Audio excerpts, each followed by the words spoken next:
Hello, I'm Jennifer Gibson. I'm Executive Director for Dryad, where I've been since 2021. I consider myself an open science advocate because I have worked with institutions, funders, researchers, publishers, and technologists on different strategies to advance open access to all the outcomes from research for 20 years now. My co-conspirator here today is Karl Benedict. Hi, yes, I'm Karl Benedict, and I'm recently retired from the University of New Mexico, where I spent 15 years as a research scientist, IT director, and center director for an applied geospatial application center. And then about 10 years ago, I transitioned full time into our university libraries, where I directed our research data services, IT, and related programs, serving on and chairing the technical advisory committee for the Digital Preservation Network, and then ultimately helping to lead the university's effort in becoming one of the early institutional members for Dryad. So yes, thank you for inviting us to make this presentation, and we're hoping that the model that we're describing and the approach that we have ultimately used can help inform ongoing conversations, trying to address the longstanding questions of repository and data collection sustainability, as these remain both open and significant challenges that we all need to continue to address, as we look to be able to support open infrastructure and repositories for the long run. So, Jen, I'll hand it back to you. Viewers may know that Dryad is a platform for the open publication and long-term preservation of research data from across fields. We were established by researchers in 2007 and now receive a whopping 1,600 submissions every month from researchers who are sharing data in connection with policies from their journal, their institution, or their own motivations for transparency, rigor, and reproducibility. Dryad is a nonprofit organization, and we're an important component, an important node in the global open infrastructure.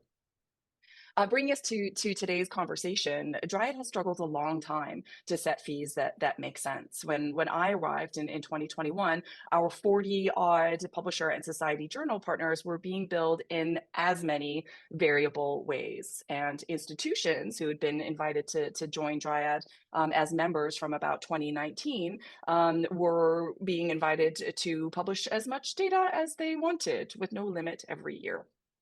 Around 2021, we also had the first analysis of Dryad costs, and we're able to see the discrepancy between what was needed and what was being requested from the community. Great. And Jen mentioned the institutional model, and I already highlighted that the University of New Mexico was an early institutional member joining in 2019. But going back to when the discussions about the institutional model started in 2018, 2018 was also a significant year for those of us who had been already making investments in the Digital Preservation Network and contributing to its design and development. But in 2018, Deepen actually came to the realization that the business model and the assumptions upon which it was based actually wasn't going to work when it actually opened for operations, and it became apparent that the both community capacity and the desires and need of the system were not as well aligned as originally envisioned, and Deepen actually ended up shuttering its operation after just over a year of operations. And this really also, for me, highlighted this sustainability question and the importance of really digging deeply into the assumptions that we have that underlie our business model so that we can have realistic grounding in our planning. So, from the Dryad perspective, this institutional membership program definitely had potential and had good appeal with institutions needing a solution like UNM for a lot of the reasons that Carl says and beyond, including institutions wanting to invest in the proliferation of open infrastructure and sometimes in reaction to the proliferation of proprietary and closed infrastructure. But it was problematic for Dryad to offer unlimited data publications, especially while open sharing of data was growing and increasingly supported by policies, as well as to administer all of these different approaches to fees for our different stakeholders. It was really a spaghetti bowl that needed to be cleaned up. So we spent 2022 and 2023 listening, learning, and piloting different approaches until into early 2024, we were able to formally convene a stakeholder advisory group to engage with us in a dialogue about how to develop fees that work for them and that work for Dryad. The group included representatives from large and small institutions, from academic societies, and from commercial publishing, who were first asked to commit to principles for cross-sector dialogue to create, a safe place where we could express our frank views and really hear the different perspectives from these stakeholders, and then to commit to principles for the development of the model, including that it would embody Dryad's values for responsibility to the community, inclusiveness, openness, and trustworthiness. What was good about starting this work when we did at the top of 2024 was that my team, who would really come together after 2021, had time to develop a sense of what's really needed to run a quality service at Dryad and to put forward a model budget for $2 million.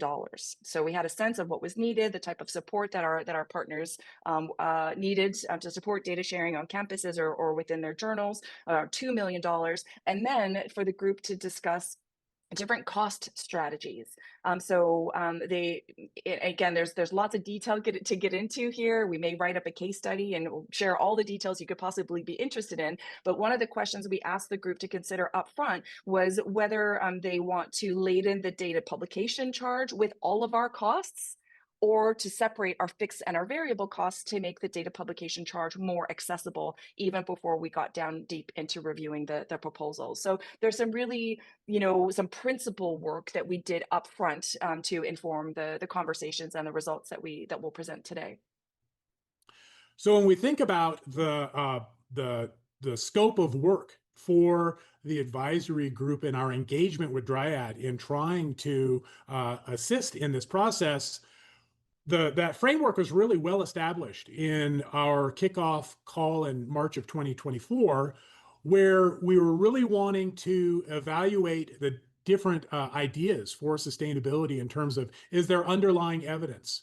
Is that evidence convincing? And both to us as a group that is discussing those, but also can that evidence be leveraged in convincing our institutional and publisher and individual members and users that Dryad is a viable repository and a good solution for their long-term preservation needs. That also helps inform how we can communicate the value of the use of Dryad. So this was another focus in the request to the advisory group. Recognizing that there are diverse stakeholder perspectives in terms of the value proposition and the role that Dryad plays in what is often an ecosystem of solutions for long-term preservation, discovery, access, and sharing. And then also trying to think critically about what we might be missing in these conversations. As the advisory group formed, we started developing a model where we were asked guiding questions that resulted then in a dialogue between the various stakeholders, the publishers, the institutional members, the organizations that had long-standing engagement and experience with Dryad, what the scenarios might be, but also the focus being on those exchanges.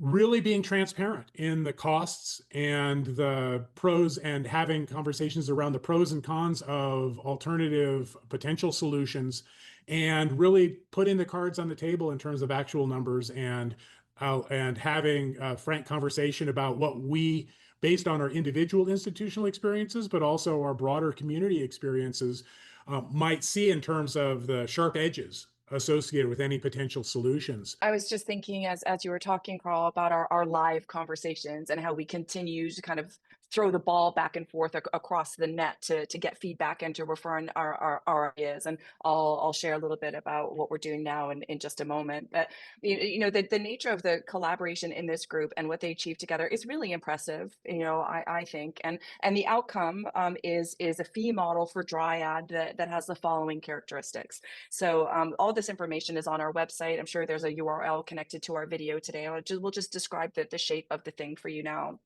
So most importantly, the fee model covers Dryad costs if all current partners renew. So we set aside the questions of attrition and growth and just focused on the community at hand. It then separates the cost of curating, publishing, and archiving each data set from the cost of running the organization. So that cost basis that was decided early on in our discussions. It then asks partners to pay three types of fee. So the first is an annual service fee that's tiered according to the organization's size, plus an annual data publication charge that is tiered based on actual usage and is discounted for partners, and a large data fee that then allows Dryad to handle data sets up to 2 terabytes. The model accommodates partners from lower and middle income countries with lower annual service fees. We still support unsponsored individuals to publish data with us, also up to 2 terabytes. And we now invite donations from individuals and organizations wishing to invest in open infrastructure or the Dryad mission separately from investing in use of the service. We really respect that interest. We want to support that interest. Dryad needs that interest, but it's different from the partnership and the delivery of the service. The model also supports a transition for current partners. So for some of our current partners, the change in fees may be significantly higher. And we want to support them to transition to this new fee model with deeply discounted annual fees over a 3-year period. So just softening that transition as best we can. And this same discount strategy is available to new partners who are willing to make a 3-year commitment to Dryad, because we know that it takes time to grow a data sharing program, and it's tough to justify high fees from the get-go. So we've got a 3-year onboarding model designed by the group as well. And I think the key elements that we've highlighted, both in sort of description of the way we've gotten to this point in terms of the current model as it's being rolled out, is that it is grounded in the current reality, where there are actual numbers that underline the technical and administrative costs, and also the realistic administrative support requirements in terms of what type of organization is required to be able to maintain and sustain an organization providing the services that Dryad does.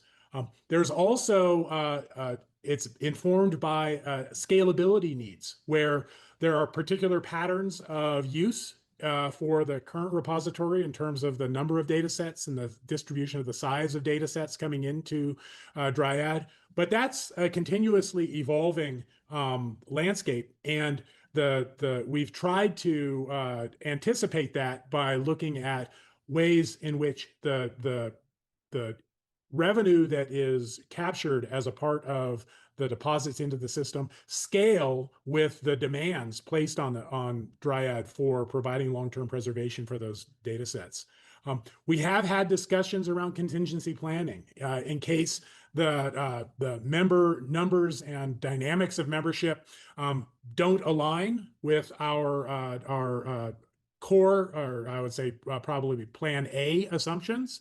And so we've tried to anticipate where there may be some modifications, or absolutely areas where monitoring of the dynamics of membership need to take place, so that we can have a model that is responsive to those changes through time. And then also a focus on really institutional or organizational management of the processes for how the memberships are going to be used. leaving the institutions and organizations to do their own work that is appropriate for their communities in terms of the processes for onboarding data sets into the system, how the funds are captured and paid to Dryad to cover the different fees, leaving that to reflect the specifics of each institution or organization because they are highly different, and we didn't want to pre-bake into the model assumptions about some of those more individual characteristics of the member participating organizations. I'd like to have time to talk about the value proposition research that we did whilst the fee model was being developed. I don't think we're going to have time today, but through that investigation, we learned about the types of support and data that our partners need to help distribute the invoice on campus, and have created a lot of self-serve options on the platform to help folks to see where the data is coming from, what state it's in, and that type of thing. So we could maybe talk about that another time.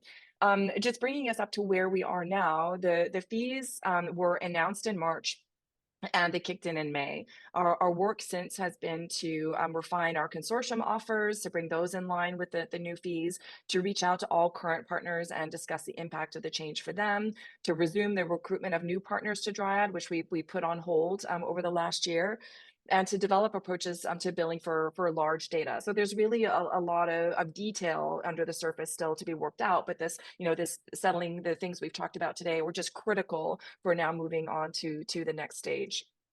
There is a lot more work to do, but the overall stress on the Dryad organization is so much lower now that we have this stable foundation for inviting new partners and carrying out our annual billing processes. I can't overstate the burden, the complexity, the danger of error associated with having this, spaghetti of billing for different partners. It really risks, Dryad sustainability when there's just too many gaps and too much danger of missing something.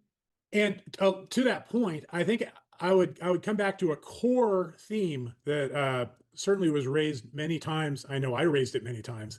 Was the idea of how can we simplify the model as much as possible, both from the perspective of managing administrative and overhead costs, but also in terms of being able to communicate the model with our participating organizations and institutions, because the greater the complexity, the more difficult it is to communicate and understand the overall model.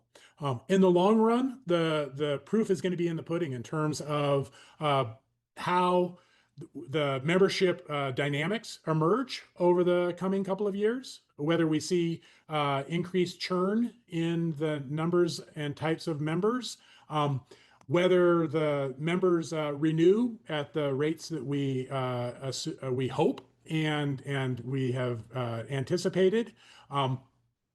Really getting to the question of the capacity and willingness of the research community to support the real costs of long-term preservation. That's a question that remains unanswered. And then finally, how this can stabilize as we're going to be over the next couple of years in particular in a period of transition that takes time to play out. And it will be critical to see how that happens and be in a good position to have the information needed to make adjustments as necessary as that transition takes place. So it's going to be an interesting and exciting couple of years as we move towards what we see as a long-term sustainable operational plan, and hopefully one that works out well for all of us, Dryad and the broader research data community. Thanks, Carl. Yeah, we're at the early stages, but we really appreciate the chance to share with everyone where we're at now, and hopefully to come back and share where we come to, because a lot of work has gone into this, and we're really optimistic about how it might inspire sustainability models for other projects. And if we can help in any way, we're an open book, so please don't hesitate. So to wrap us up, I want to thank the members of the advisory group and Carl. First of all, he says he's retired, but he's planning to be our CFO at any moment now.